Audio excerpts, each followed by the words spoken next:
N ovulation और N ovulatory menstrual cycle. तो N ovulation का मतलब ये है कि हमारे पास है ना गोनेडोट्रोपिक हार्मोन्स नहीं रिलीज हो रहे हो, जिसकी वजह से क्या हो कि ओव्यूलेशन नहीं हो रही है। गोनेडोट्रोपिक हार्मोन्स क्या करते हैं कि वो पिट्यूटरी ग्लैंड के ऊपर इफेक्ट करते हैं और वो हमारे पास है ना एफएसएच और एलएच निकलवाते हैं, जिसकी वजह से ओव्यूलेशन होती है। अब अगर यही ना निकल रहे हो तो हमारे पास ओव्यूलेशन नहीं होगी। ठीक है, उसके बाद जो है वो है एन ओव्यूलेटरी साइकिल। वो मैंने बता दिया था कि अगर हमारे पास है ना ओव्यूलेशन नहीं हो रही हो और हमारे पास प्रोलिफरेटिव फेज ऑफ है ना फीमेल रिप्रोडक्टिव साइकिल तो हो रहा हो, लेकिन सीक्रेटरी फेज पे नहीं जा रही हो, तो एंडोमेट्रियम भी जो है वो सीक्रेटरी फेज की नहीं बनेगी, सिर्फ प्रोलिफरेटिव फेज तक की ही बनेगी। ठीक है, अगर अब हम क्या करते हैं कि सर्टेन ड्रग्स दिए जाते हैं जो कि क्या करें कि वो इस साइकिल को ना होने देते हैं। ठीक है, वो जैसे कि मैंने बताया था कॉन्ट्रासेप्टिव पिल्स वगैरह होते हैं, वो भी क्या करते हैं इसी चीज़ को कंटिन्यू कराते हैं कि ये हमारे पास ओव्यूलेशन ना हो। ठीक है, अगर हम जो मैंने तकरीबन अब ये जो आखिरी रह गया वो रह गया मिथिसिल्स पता नहीं कैसा जो वर्ड है वही मुझसे नहीं पढ़ा जाता। इसको हम कहते हैं मिडिल पेन। इसमें क्या होता है कि ड्यूरिंग ओव्यूलेशन सर्टेन ब्लीडिंग वगैरह होती है और है ना एब्डोमिनल पेन वगैरह होता है। ठीक है, ड्यूरिंग ओव्यूलेशन वाले दिन। तो ये एक साइन होता है ओव्यूलेशन का, लेकिन हमारे पास दूसरे साइन होते हैं ओव्यूलेशन के। वो ये है कि हमारे पास फीमेल का बेसल टेम्परेचर जो होता है, जो कि बेसल मेटाबॉलिक रेट होता है, नॉर्मल टेम्परेचर या normal heat produce in the body to maintain the sustain function of organ system. ठीक है, अगर ये हमारे पास टेम्परेचर या हीट प्रोड्यूस थोड़ा लेवल कम हो जाए तो ये भी एक इंडिकेशन होती है कि ओव्यूलेशन हो गई है। बाकी जो है वो वेजेक्टोमी यानी कि है ना अगर मेल को अपने आप को वो बनाना हो, स्टेराइल करना हो, यानी कि वो चाह रहा हो कि उससे रिप्रोडक्शन ना हो। ठीक है, तो वो क्या करता है कि वो वास डिफरेंस या है ना वास डिफरेंस को आई गेस वो क्या करता है वो उसको स्प्लाइस करा लेता है, यानी कि रिमूव करा लेता है। ठीक है, बाकी तकरीबन सारी चीज़ें हो गई हैं। डायस्पर्मी यानी कि हमारे पास दो स्पर्म्स जो हैं वो एक ओवम को है ना फर्टिलाइज़ कर देते हैं। उससे हमारे पास क्या होगा कि ट्राइप्लॉइडी कंडीशन हो जाती है या यूप्लॉइडी कंडीशन हो जाती है और वो फिट एम्ब्रियोज जो हैं वो भी स्पॉन्टेनियस अबॉर्ट हो जाते हैं और वो सर्वाइव नहीं करते।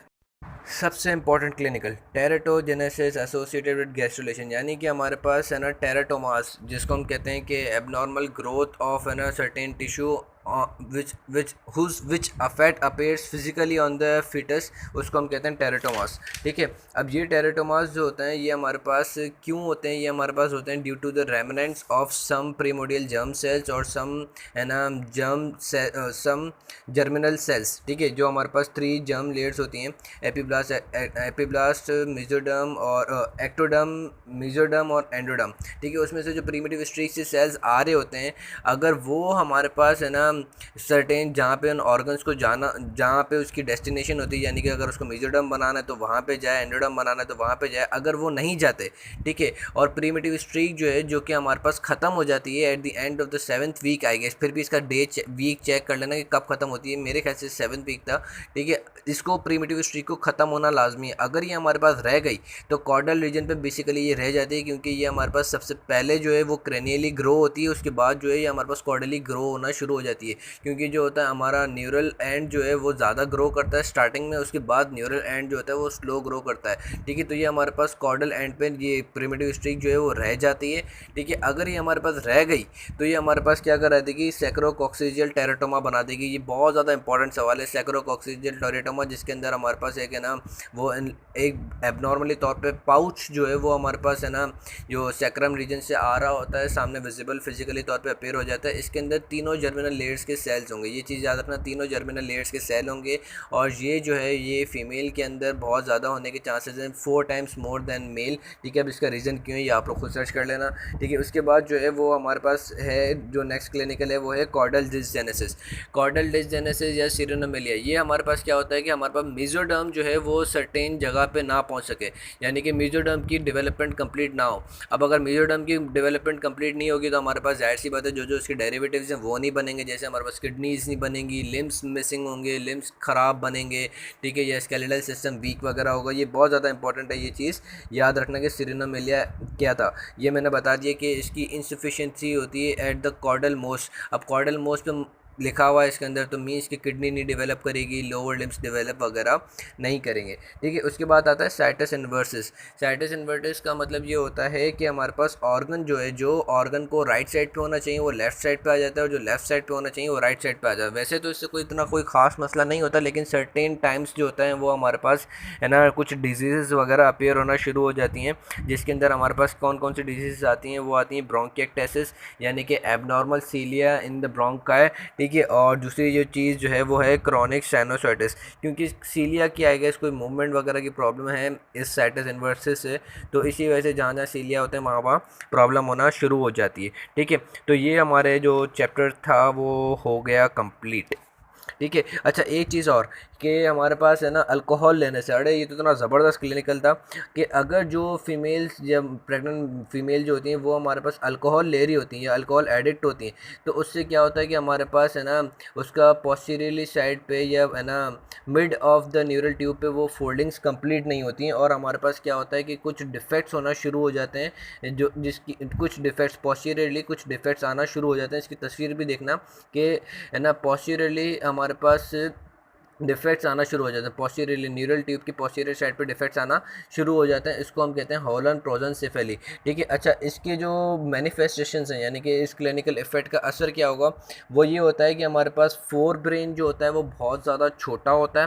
ठीक है, इसकी बॉडी जो है वो लेटरली इन्वर्टेड फोल्डेड होती है और इन्वर्टेड होती है नीचे से। ठीक है, और इसके अंदर हमारे पास क्या होता है, आइज़ वगैरह जो होती हैं वो फ्यूज होती हैं, एबनॉर्मल फेशियल अपीयरेंस होती है। तो इस कंडीशन से बचने के लिए फीमेल को चाहिए कि वो सिगरेट वगैरह बीड़ी वीड़ी ये जो पीती हैं वो ना पिएं। ठीक है, न्यूरल ट्यूब डिफेक्ट बहुत ज़्यादा इंपॉर्टेंट है, बहुत बहुत ज़्यादा इंपॉर्टेंट है, जिसमें हमारे पास क्रेनियो न्यूरोपोर और है ना कॉर्डल न्यूरोपोर है ना क्लोज नहीं होते। अगर cranio neuropore eight 25th day पे है ना हमारे पास क्लोज नहीं होगा, या 18 to 20 सोमाइड स्टेज पे क्लोज नहीं होगा, तो क्या होगा कि हमारे पास है ना न्यूरल वो एनसेफेलोपैथी हो जाएगी। ठीक है, यानी कि इसका दिमाग जो है वो खुला रह जाएगा। ठीक है, और हमारे पास अगर जो कॉर्डल साइड पे हमारे पास ये है ना जो कॉर्डल न्यूरोपोर होता है, अगर ये हमारे पास 28 डे पे या 25 सोमाइड स्टेज, ये सारे जो वर्ड्स बता रहा हूँ उनको याद रखना, क्योंकि ये BCQs के वर्ड्स हैं। ठीक है, अगर इन पे ये है ना फ्यूजन नहीं होगी तो हमारे पास क्या होगा कि है ना कॉर्ड वो स्पाइना बाइफिडा हो जाएगा। अब स्पाइना बाइफिडा ये है ना बड़ी टर्म है जिसको हम अप्लाई करते हैं कि पूरे है ना नर्वस सिस्टम के अलावा, न्यूरल फोल्ड के अलावा पूरे है ना वर्टिब्री से लेके लोअर कॉर्डल एंड तक कहीं पे भी अगर न्यूरल फोल्ड बंद ना हो तो उसको हम कहते हैं स्पाइना बाइफिडा। ठीक है, स्पाइना बाइफिडा का असर भी नर्वस सिस्टम पे आता है, कुछ कहते हैं बुक्स वगैरह के नर्वस सिस्टम के ऊपर भी आता है। बाकी ये हमारे पास लंबोसेक्रल रीजन पे होती है, यानी कि लंबोसेक्रल रीजन पे अगर फोल्ड क्लोज ना हो तो उस टाइम पर हो जाती है। इस टाइम पे इसके अंदर न्यूरल ट्यूब डिफेक्ट के अंदर याद रखना अल्फा फीटोप्रोटीन की कंसंट्रेशन बढ़ जाएगी। अब अगर हमें इससे बचाना है तो क्या करना पड़ेगा कि फॉलिक एसिड 400 मिलीग्राम का फॉलिक एसिड डेली उस प्रेग्नेंट वुमेन को देने पड़ेंगे, और हर उस वुमेन को लेनी चाहिए जो कि शादीशुदा हो, क्योंकि हमारे पास ये पता है कि पाकिस्तान है और है ना नॉर्मल फर्टिलाइजेशन का कोई दिन डे पक्का नहीं होता, जब चाहे दिल लगे तो है ना काम हो जाते हैं। ठीक है, तो ये चीज़ याद रखना। ठीक है, उसके बाद आता है कैपिलरी हेमंग्योमस, यानी कि कैपिलरीज का है ना वो abnormal dilation of capillaries visible on face और other structure of the body. ठीक है, अब इसका ये हमारे पास कैसे होती है, हमारे पास दो तरीक़ों से होती हैं, एक होती है ना डिफ्यूज़ और एक होती है लोकल। डिफ्यूज़ का मतलब ये होता है कि पूरे बॉडी के ऊपर, आप तस्वीर भी है इसकी लैंग्वेज में देखना, पूरे फेस के ऊपर इतना बड़ा स्वेलिंग होती है जिसमें छोटे छोटे dot dot dot dot dot of है ना कैपिलरीज के आए हुए होते हैं। और लोकल का ये होता है कि सिर्फ एक या दो डॉट जो है ना वो फेस के ऊपर कैपिलरीज के आए हुए होते हैं। अच्छा, ये हमारे पास क्यों होता है कि ये हमारे पास ज़्यादा से ज़्यादा जो ग्रोथ फैक्टर नीडेड होता है ना कैपिलरीज को डेवलप कराने के लिए, उनकी ज़्यादा से ज़्यादा है ना वो रिलीज़ होना शुरू हो जाता है फीटस के अंदर। तो जैसे ही ज़्यादा से ज़्यादा ग्रोथ फैक्टर 2 इसका होता है इंपॉर्टेंट, ग्रोथ फैक्टर 2 अगर वो रिलीज़ होगा तो ज़्यादा से ज़्यादा कैपिलरी फॉर्मेशन कराएगा और उसका एबनॉर्मल इफेक्ट जो है वो फिजिकली अपेयर होना शुरू हो जाएगा। ठीक है, उसके बाद जो नेक्स्ट जो है वो है बर्थ डिफेक्ट, जो मैं सारे बता चुका हूँ कि 3 to 8 वीक जो होता है वो बहुत ज़्यादा इंपॉर्टेंट होता है बर्थ डिफेक्ट के लिए, क्योंकि इसमें न्यूरल ट्यूब डिफेक्ट होने का चांसेस बहुत ज़्यादा होते हैं। उसके बाद जो स्टेम सेल्स जो होते हैं वो हमारे पास 3 जर्मिनल लेयर्स के अंदर बन रहे होते हैं, तो है ना फेट ऑफ ऑर्गन्स बनना शुरू हो जाते हैं। तो अगर उस दौरान कोई डिफेक्ट वगैरह हो गया तो हमारे पास ऑर्गन के ऊपर वो असर उसका लाजमी होगा। ठीक है, तो ये जो थे वो हमारे पास थर्ड चैप्टर के डिफेक्ट्स थे। ठीक है, अब जो है वो हम सेकंड और मतलब थर्ड वीक के थे, बाकी हम आगे और डिस्कस करते हैं। अल्फ़ा फ़ीटोप्रोटीन, अच्छा ये बहुत ज़्यादा इंपॉर्टेंट है। ये पूछा जाता है कि अल्फ़ा फ़ीटोप्रोटीन जो है वो है ना मैटरनल यूरिन के अंदर या मैटरनल ब्लड के अंदर कब इंक्रीज़ होता है। तो ये याद रखना कि ये हमारे पास एक टाइम पे इंक्रीज़ होगा और एक टाइम पे डिक्रीज़ होगा। अच्छा, अब ये इंक्रीज़ कब होगा? जब ये हमारे पास है ना कोई नर्वस सिस्टम की एबनॉर्मलिटीज़ होगी या न्यूरल ट्यूब डिफेक्ट वगैरह होगा, उस वक्त जो है ये हमारे पास इंक्रीज़ हो जाएगा। ठीक है, ये चीज़ याद रखना कि हमारे पास अल्फ़ा फ़ीटोप्रोटीन जो है वो न्यूरल ट्यूब डिफेक्ट्स के अंदर इंक्रीज़ हो जाएगा, और human chorionic gonadotropic hormone HCG वो कब इंक्रीज़ होगा? वो हमारे पास है ना हेडिटेपोल है ना हाइडा टी में पोल करके ऐसा कोई क्लिनिकल कंडीशन है, उसमें हमारे पास इंक्रीज़ हो जाता है। उसमें क्या होता है कि ट्रोफोप्लास्ट जो है वो हमारे पास ज़्यादा से ज़्यादा डेवलप होता है और एम्ब्रियोब्लास्ट जो होता है वो डेवलप नहीं होता। और हमें ये पता है कि ट्रोफोब्लास्ट जो है वो है ना ज़्यादा से ज़्यादा एससीजी रिलीज़ कराता है, तो वो क्या करता है कि बहुत ज़्यादा एससीजी रिलीज़ करा देगा और ट्यूमर बन जाता है। ये ट्रोफोब्लास्ट जो होता है एक्चुअली वो ट्यूमर बना देता है। ठीक है, और वो बहुत ज़्यादा पेन वगैरह भी करता है। ठीक है, तो इसको हमें फ़ौरन 6 महीने से पहले के अंदर अंदर इसको निकाल देना चाहिए होता है। अगर निकालेंगे नहीं तो इसके सर्टेन जो टेराटोजेंस जो थे या ट्यूमर्स जो थे ये ट्रोफोब्लास्ट के, वो उसी है ना वजाइना के अंदर रह जाएंगे और वो क्या कर देंगे, कोरियोकार्सिकोमा कर देंगे, यानी कि जो हमारे पास है ना इन्फेक्शन वगैरह कर देंगे जो, तो उससे क्या होगा कि नेक्स्ट प्रेगनेंसी में बहुत ज़्यादा प्रॉब्लम होगी। तो एचसीजी कहाँ पे इंक्रीज होता है? वो इस हाइडेटी में मोल पता नहीं करके कोई पोल है, वो मोल है, उसमें इंक्रीज़ हो जाता है। ठीक है, और ये जो अल्फा फ़ीटोप्रोटीन है वो किस में इंक्रीज़ होता है? वो हमारे पास न्यूरल ट्यूब डिफेक्ट्स के अंदर इंक्रीज़ होता है। ठीक है, और ये डिक्रीज़ कब होता है? ये हमारे पास डाउन सिंड्रोम वगैरह के अंदर डिक्रीज़ हो जाता है। तो ये चीज़ याद रखना बहुत इंपॉर्टेंट है। ठीक है, उसके बाद आता है हमारे पास chronic villi sampling. Chronic villi sampling is more preferable than amnion synthesis. Amnion synthesis जो होती है वो हमारे पास थोड़ी लेटर स्टेजेस ऑफ डेवलपमेंट में की जाती है, लेकिन एमनियन सिंथेसिस जो होता है वो 10 to 12 वीक के दरमियान में कर दी जाती है। एक चीज़ याद रखना कि एमनियन सिंथेसिस से हमारा जो फीटल लॉस होने के चांसेस हैं, फीटल लॉस यानी कि बच्चे की डेथ होने के चांसेस हैं, वो 1% है, और कोरियोनिक विलाई सैम्पलिंग से हमारे पास 0.5% चांसेस होते हैं। तो इसी वजह से जो होता है हम है ना क्रोमोसोमल एबनॉर्मलिटीज़, याद रखना क्रोमोसोमल एबनॉर्मलिटीज़ के लिए हम क्रॉनिक विलाई सैम्पलिंग का इस्तेमाल करते हैं। ठीक है, तो ये चीज़ बहुत ज़्यादा इंपॉर्टेंट है, ये याद रखना। उसके बाद आता है अल्ट्रासोनोग्राफी ऑफ कोरियोनिक सैक। अगर हम है ना एम्ब्रियो की एज डिटरमाइन करनी हो तो इसके लिए हम क्या करते हैं, हम इसको इस्तेमाल करते हैं अल्ट्रासोनोग्राफी ऑफ गैस्टेशनल सैक। इसमें क्या होता है कि हम है ना वो एम्ब्रियो का जो सैक होता है कोरियोनिक सैक, उसका हम जो है ना वो डायमीटर मेजर करते हैं। ठीक है, अगर उसका डायमीटर जो है वो हमारे पास जो इसमें जो रिक्वायर्ड वैल्यू लिखी हुई है जैसे कि 2 to 3 मिलीमीटर हो, तो उससे हम है ना ये जो गायनेकोलॉजिस्ट वगैरह होते हैं वो अंदाज़ा लगा लेते हैं कि इसकी एज क्या हो सकती है। जैसे कि इसमें लिखा हुआ है 4 वीक्स एंड 3 to 4 डे। तो ये बहुत ज़्यादा इंपॉर्टेंट है। अक्सर पूछा जाता है कि वो which is the best technology for determining the embryonic age, तो आप ये लिखोगे कि अल्ट्रासोनोग्राफी ऑफ कोरियोनिक सैक। तो अगर विच इज़ द बेस्ट यानी कि और भी हो सकती हैं, और कौन कौन सी हैं? वो है कि हम है ना डिटरमाइन करें फ्रॉम एलएनएमपी और है ना एम्ब्रियोनिक एज। अब आप बोलोगे ये एलएनएमपी कौन सी सर की दवा है और ये है ना एम्ब्रियोनिक एज क्या है? एलएनएमपी हम कहते हैं लास्ट नॉर्मल मेंस्ट्रुअल फेज।